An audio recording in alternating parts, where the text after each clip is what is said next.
This is a triangular prism, and we want to calculate the surface area of this triangular prism in this video. How many rectangular faces can you identify in this triangular prism? How many triangular faces can you identify in this triangular prism? In order for us to see the faces clearly, let us bring in a model of a triangular prism.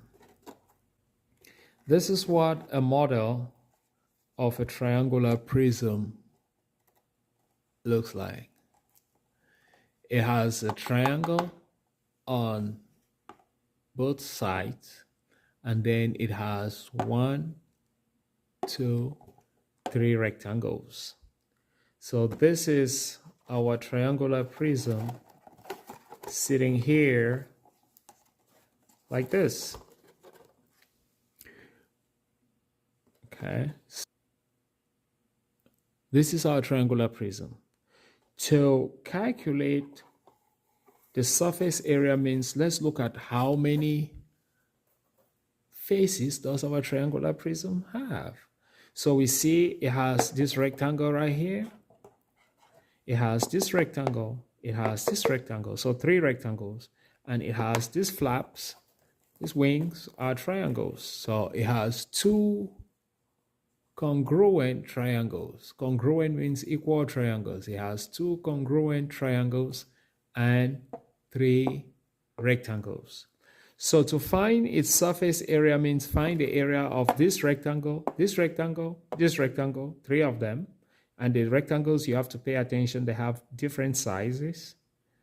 The 3 rectangles have different dimensions. They are not congruent. It is not in all cases that they may be congruent. And these 2 flaps have the same size. So whatever the case, you want to stick with looking at the figure and identifying all the faces. So now that we have seen a model of a triangular prism, we know that it has 3 rectangles. So when we find the surface area, we must be looking for those 3 rectangles and then the 2 triangles. So this rectangle, so we can see the rectangle at the base there. The area will be 8 centimeters times 14 centimeters because that will be the dimensions of that. So we go 8 times 14 square centimeters, and that area is 112 square centimeters. Now this rectangle that is a slant, let's call it slant rectangle. Slant rectangle.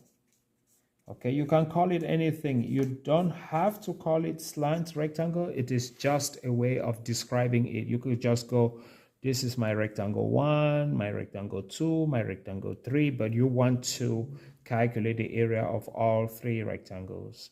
So slant rectangle, the area of this one that slants down, it is 12 by 14, because this is 14, this is also 14 centimeters. So this slant rectangle is 12 by 14. So 12 by 14 square centimeters, and the area of that slant rectangle is 12, which is 168 square centimeters. All right, one more rectangle, the back rectangle, the rectangle in the back rectangle, call it anything, but you want to get your area of the 3 rectangles. Back rectangle, so that rectangle that is sitting in the back is 6 by 14, 6 by 14, and 84 squared centimeters. So we are done with the rectangles. Let us get the triangle in this box. So area of two congruent triangles will be, so this is the base of 8 and the height of 6. So that will be 6 times 8 squared centimeters.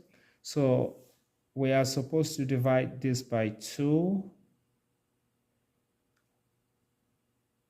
for one triangle, and then multiply by 2 again to get it for both triangles. So dividing by 2 and multiplying by 2 is just the same as not doing anything to 6 times 8.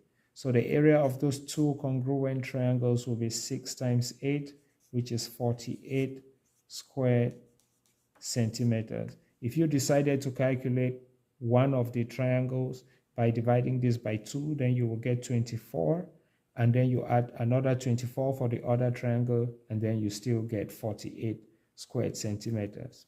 So now that you have the individual components, this is the time to get the surface area. So the surface area will be at all the individual components. The surface area will be the base rectangle plus the slant rectangle plus the back rectangle, those three rectangles, and then plus the two triangles.